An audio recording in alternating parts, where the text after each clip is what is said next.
And this leads me to something that really, really churns my stomach at this point, but I'm kind of like slowly digesting the idea. But if he's gonna veto any changes and we're not gonna do any renovations and whatever house we get is what we get, I kind of want to build again. And it just kind of sickens me to think about, but you know, it'd be ideal for us to just get it all done, get exactly what we want, and have a new house, which is something we've talked about. And everything that we've discussed about the housing, it always leads back to getting one of those inventory homes that's basically a brand new build that's already been built. And if we're gonna do that, I wanna get exactly what I want.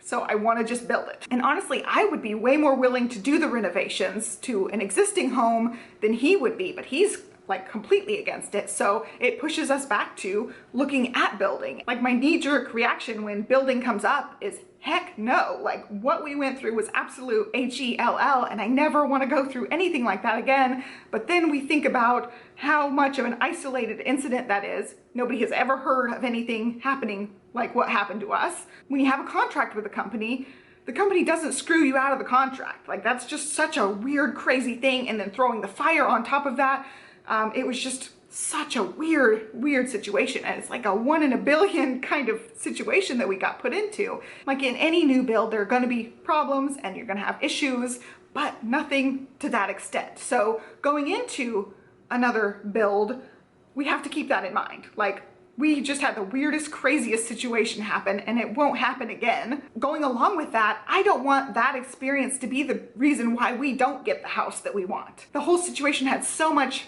power over us for so long. I don't want it to be the only reason why we don't go build. And so that's something else I'm trying to like get over, those like knee-jerk reaction feelings to the idea of building, because the whole experience left such a bad taste in my mouth when I know plenty of people who've built. Yes, they've had problems. Yes, it's like you want to pull your hair out during certain steps in the building process, but they're happy with their new houses, you know?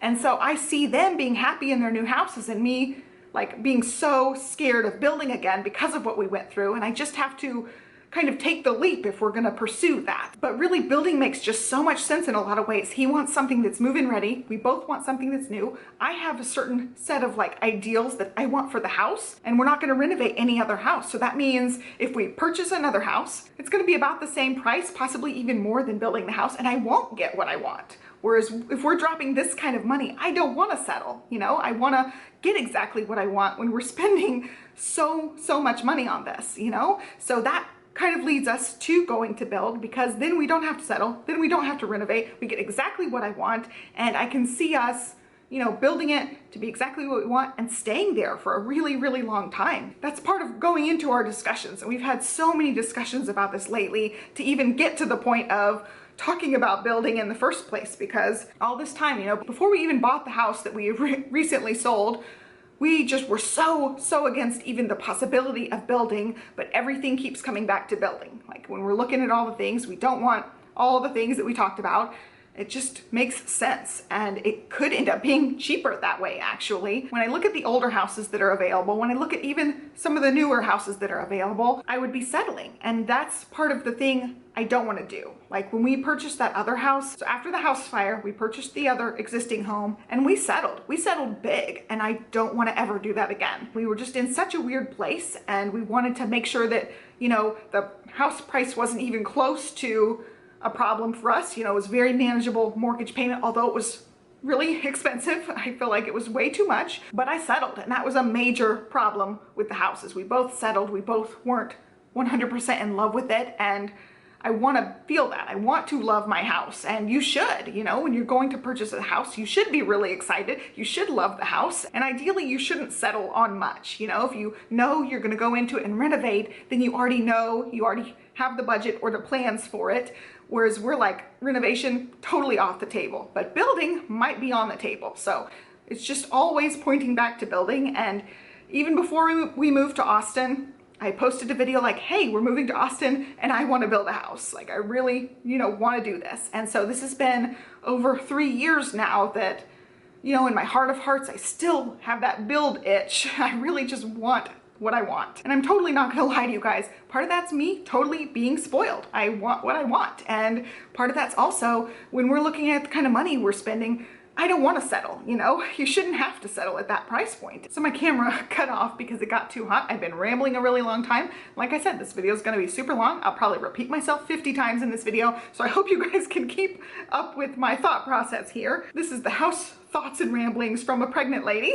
There's lots of neighborhoods around here, and there are 3 builders that we can build with currently. So we're just kind of like dipping our toes in the water, getting the information, getting the floor plans, seeing if this is something we really want to pursue. We're also kind of house hunting, kind of looking at other houses, and ideally we would purchase something once our lease is up or really close to when our lease is up, so we don't have double payments. And so building also would go really well with that because you have a long lead time if you're going to go build. We've got 3 builders we can look into, but the problem with this neighborhood is a lot of the houses are pretty close together. A lot of the houses don't have big yards, and that was our major point of contention with our last house. Is like we were right next to the other houses. I felt like I could reach out and touch our neighbor's house, and I really want more space than that. And so we've got a couple of builder options where we can have a little bit more space but still be really close to the city, which is definitely a requirement. We do have some options for that. We're kind of researching that phase now to see if it's even going to be something we're going to pursue, but it really has a lot of appeal, you know, being new, being low maintenance. Every single thing in the house is under warranty for 1 year, and then there's 2-year warranty for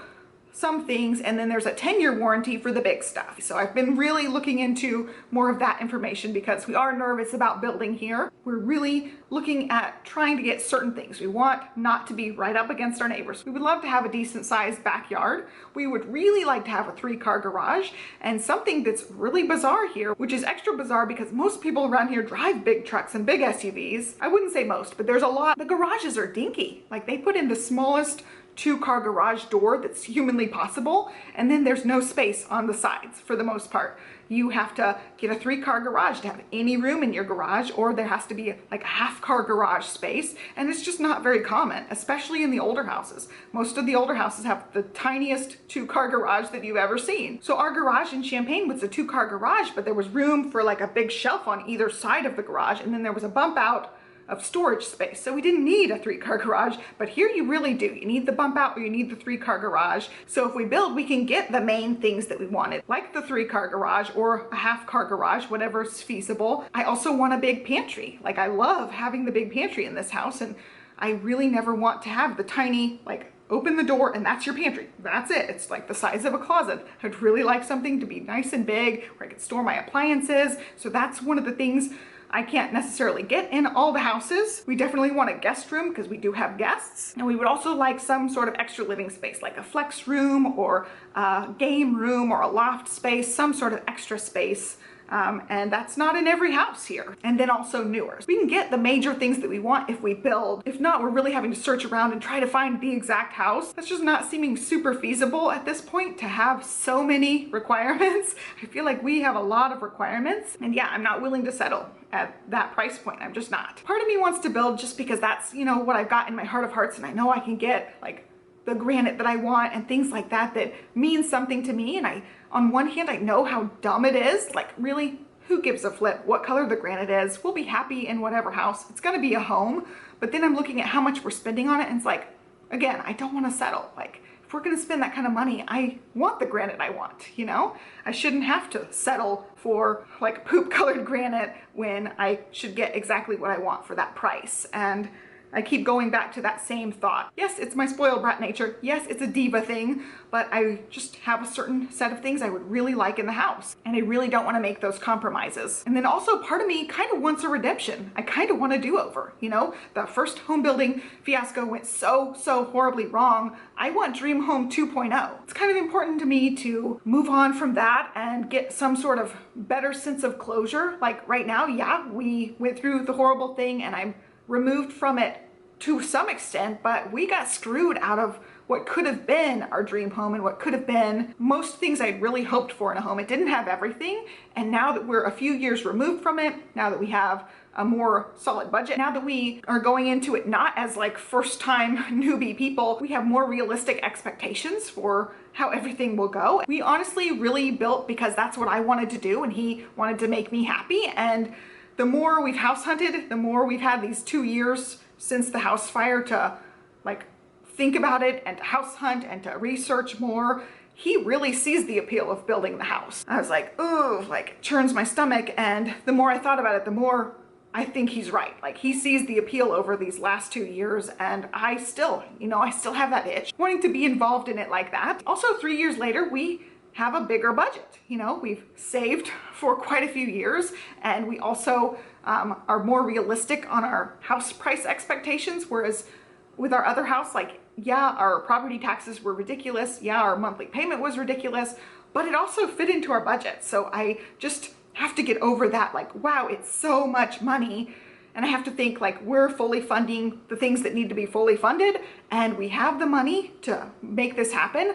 Like, why am I freaking out so bad about, the monthly payment of it or the mortgage of it? We're fitting it within our, percentages of housing and all that kind of information. So I just need to chillax a little bit about that part of it. But I'm just seeing that number and it's daunting, and which is really dumb because we're paying the same for our rent now that we were paying for our mortgage then. So I don't know, I'm just kind of getting used to the idea that it's gonna just cost a lot of money. Like, I'm not gonna lie, it's gonna just cost a lot of money. And so while we have the bigger budget, we also know how to build smarter. There are things that we put into the house that later on, I was like, wow, we shouldn't have spent so much money for blah, because it really doesn't matter. And we knew that even without living in the house. We knew we had spent a little bit frivolously to get some of the upgrades, and we'll just build smarter the second time if we choose to build. So we have that experience of building the house, and we also have a bigger budget to work with the second time around. So we could do a much better job on our building choices and our upgrades and things. And really part of it comes down to, I'm just ready to feel settled down.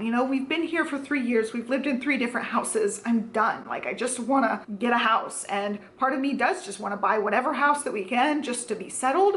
But then I also don't want to actually settle on the house. I actually want to love the house and really like what we get and like the colors and all that stuff. Because I mean, really look at what happened when we settled on the other house. We were miserable. And it had to do with more than just settling on the house itself, but now we've done the research. We've lived here long enough to know what neighborhoods and what areas for sure that we can live in and be happy in. So as far as the actual house hunting that we've done, we've gone to some open houses. We've actually gone into some houses that are just available and we're like, ooh, we really like that one. Let's go see that one. Johnny has actually been harsher on the criticisms of the house than I have. I go into it thinking, oh, this would totally work with blah. And it's kind of like we've shifted as far as our perspective on houses. Whereas before I was like, no, I hate this one because the pantry's too small, or I hate this one because of blah. And now he's doing that. He's doing the part of the nitpicking. And there was one that I thought like, oh, it needs a few renovations. Yeah. And he hated it, like absolutely hated it. He's like, there's no way in heck I'm even considering this house. Where I was like, wow, this one could really work. Like, we could really make this happen.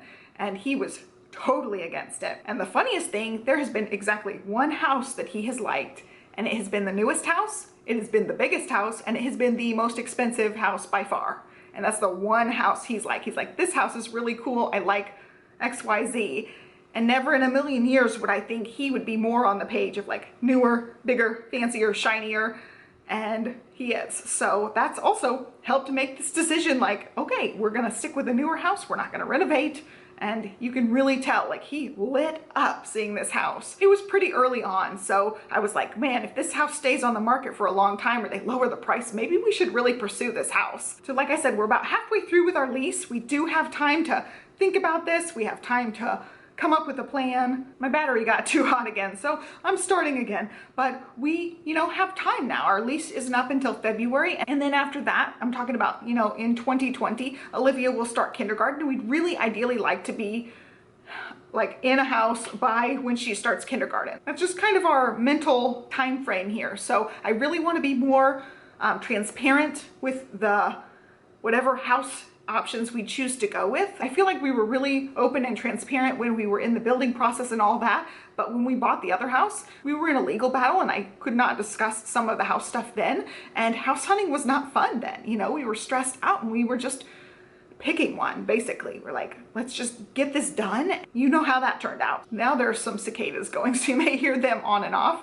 but then when we went to rent this house, I recorded it, but at the time I was so pregnant and sick, I didn't actually record in real time. I just wanted to do it like after the fact, like, hey, guess what? We moved. And so I've done that twice now. I hope to not do that this time. I want to really take you guys along on the journey, and that's part of why I'm giving you this rambly video, to let you guys know kind of where our mindset is about all this, where our thoughts are now that we have been renting for like almost half of a year now. So our main priorities here are staying close. We know which neighborhoods that we can do that are really close to his work, and we're also not willing to settle. So that's another priority. We just want to make sure that we get the most bang for our buck and we're getting exactly what we want. Like, I want to be 100% giddy and happy with the house that we pick. And it may be building, it may be finding the right house, even in this neighborhood. If it's the right house, even if it's 30 years old, it might be the right house. So we're just kind of researching and pursuing all options at this point. And I really want to take you along on this journey when we, come up with some sort of decision. And so my last bit of rambly thing is actually talking about the home building. So far, I've really talked in depth with one builder. I've communicated back and forth, and I also am going to go to their design studio, which is awesome. Red flag number one with the company from before, they said, oh, one of your things in your incentive package, and I could talk like more about the actual home building process if you guys want more in-depth information, like what red flags to look for. But one of the major red flags was they gave us this incentive package, and one of the things was you get a free upgrade to level 1 granite. And there's different levels of, fancier and more expensive granites and whatever. And I was like, okay, great. And he's like, yeah, granite's great, blah, blah, blah. And I was like, okay, I want to see the level 1 granites. And he's like, oh, that's not possible. You'll love them, blah, blah, blah. Like, totally brushed me off. And I'm like new and inexperienced and don't know what I'm doing. And I didn't want to feel confrontational. Like, no, dude, like, send me an effing picture of the level 1 granite. Like, let me see what this is. And I also had asked, like, can I go see the design studio? I want to know what options are available. He's like, no, you have to sign your contract first, and then we will schedule your design studio thing. And it was like really secretive, like I couldn't see any of the options. And so I was like, okay, this must be how it's done. When we go into the design studio that day, they show us this little tiny wall, and there are 2 choices of level 1 granite, and they both look like dog throw up. I am not kidding. They're like the ugliest 2 granites I have ever seen in my life. And to this day, I've never seen either one of these granites in any house. And I stalk the Realtor app. Like, I'm on there every day looking at houses. Not once have I ever seen these 2 colors of granite in these houses. And so they were just garbage granite, like the crappiest you can get. So we walked into that design center appointment thinking, wow, we just totally got fleeced, because he was like, oh, the granites are beautiful. You get this really expensive upgrade. We still had to upgrade our granite significantly because those 2 were garbage. And he didn't want to show us the pictures because he knew they were garbage, and it was so shady. And so the first thing I did when I went into this new builder and like, I'm looking for information, I asked questions. It's like, okay, can I go visit your design center? And she's like, absolutely. This is the day that's available, blah, blah, blah. And I was like, heck yeah. And I was like, okay, can they give me prices? And she's like, well, it depends on what floor plan, what the price will be. You get this like big giant packet of all the prices for each floor plan. And she's like, okay, when you go to this appointment, write down the choices you want, like write down the names of whatever granites you like. And when you pick a floor plan, we can look up the prices for everything. She's like, then we can really, have your budget. And this is before I've signed anything. We haven't signed anything. We're not under contract or anything, but I was telling her like up front, like, I want to know how much we're going to spend. And she was giving me like kind of ballpark estimates. I did ask for a ballpark range of like what you can expect to spend at the design center, but she's like, you can go in, look at everything, pick out what you like, and we can price it out. We can give you an estimate. And I was like, holy moly, this was 180 degrees different from our first experience, because she's showing me like, oh yeah, you get granite as a standard feature. It wasn't a promotional feature. It wasn't an upgraded feature like they were trying to promote it at the other place. This was just a standard thing. Like, all the houses get granite. So I'm like, okay, can I see, the standard granites? And she's like, at the design center, they will show you, like, these are the standard carpets. These are the standard paint colors and blah, blah, blah. And you can look at all of them and decide. And I was like, wow, this is like so different from our first experience. So I know how much red flag stuff that we overlooked the first time around. And had we been smart, we would have seen those 2 level 1 granites that looked like, garbage, looked like dog throw up. We would have seen those and walked straight out. Because one of the next things we did was they asked us if we wanted a garage door opener, like the motor, And we're like, yeah, like, why would that not be standard? And that was like a $400 extra charge to get a garage door that actually worked. We're still talking a really expensive house. We didn't quite break the 500K mark for the house we were building, but it was pretty dang close. And they're telling us that standard, we only get a manual garage door. Like, you have to pull up the garage door. You don't get a clicker, you don't get a motor unless you pay extra. So that was another like red flag that we had in that experience. Like, you're telling me I don't get a garage door motor in this really, really expensive house? See you later. Like, we should have just walked out right then. But we were naive. I felt like any of my like hesitations and my red flag feelings was because I didn't know the process, you know? I'm like, oh, we didn't know. And now we do know. And talking to all my other friends who built, nobody had to pay extra for a garage door motor. Nobody.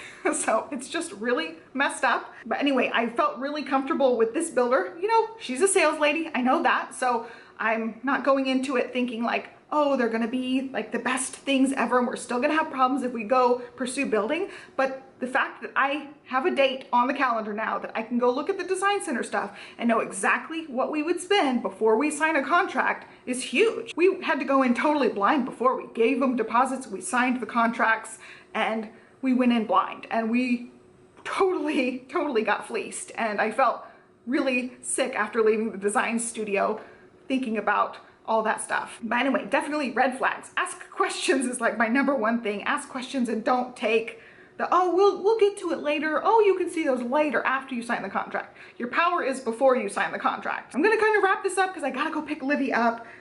Basically, all the houses that we've seen thus far, and like I said, I stalk that realtor app. I see what houses pop up new every day. I know what houses are out there. They're all just missing the mark in one way or the other. And that's not to say building our house would be perfect. Obviously, we have to wait for it. Obviously, there's gonna be problems along the way, so it's gonna be really intense at the beginning. And we may not get all the upgrades exactly that we want, but we can get pretty dang close. And I feel like that's gonna be our closest bet to get, you know, like dream home #2. And I say that, I take that much lighter than I did the first time around. Like, my heart and soul was going into building this house, and I'm just gonna keep my emotions in check this time. I know at the end of the day, it's just a house, and I know if we don't get the exact flooring that I want, my life's not gonna be ruined. Whereas before I felt like we need all these upgrades because I want it to be perfect and I want it to be exactly what I had envisioned. I actually picked out some things that I would totally change the second time around after seeing them in the house. Like, I totally would have changed some things. So if we go to build, it's like a do-over that I get to change those options that I wasn't completely 100% happy with.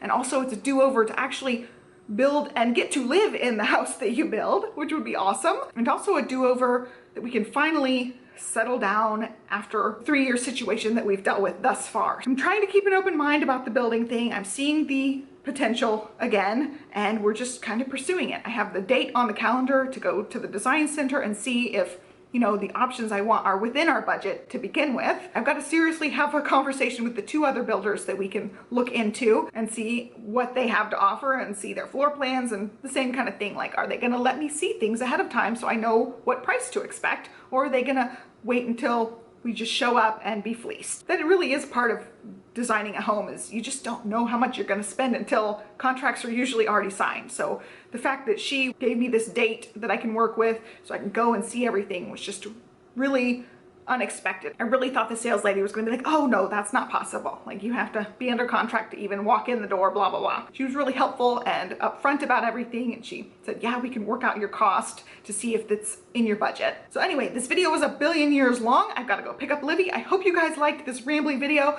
and let me know your thoughts down below. If you have any thoughts or opinions on things that I've said so far in this video, let me know, because we're still in the talking and planning process, and I would love your input. So yeah, renting, totally not for us for very much longer, hopefully. And hopefully we can figure out this house situation. So I hope you guys are well. Give me a thumbs up and subscribe, and I'll catch you next time. Thanks for watching. Bye.